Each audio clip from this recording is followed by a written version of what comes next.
തമിഴ്നാട്ടിൽ ഗോവധം പൂർണ്ണമായി നിരോധിച്ചുകൊണ്ടുള്ള മദ്രാസ് ഹൈക്കോടതിയുടെ വിവാദ ഉത്തരവ് സ്റ്റേ ചെയ്ത സുപ്രീം കോടതി.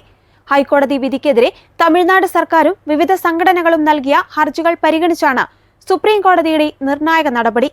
നിയമസഭ പാസാക്കിയ നിലവിലുള്ള നിയമനിർമ്മാണ അധികാരത്തിലേക്ക് കടന്നുകയറുന്നതാണ് ഹൈക്കോടതി ഉത്തരവെന്നും ഹർജിയിൽ ചൂണ്ടിക്കാട്ടിയിരുന്നു.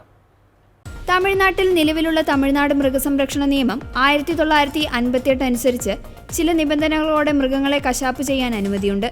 പ്രായമായതോ അല്ലെങ്കിൽ രോഗബാധിതരായ കന്നുകാലികളെ കശാപ്പ് ചെയ്യാൻ നിയമം അനുവദിക്കുന്നുണ്ട്.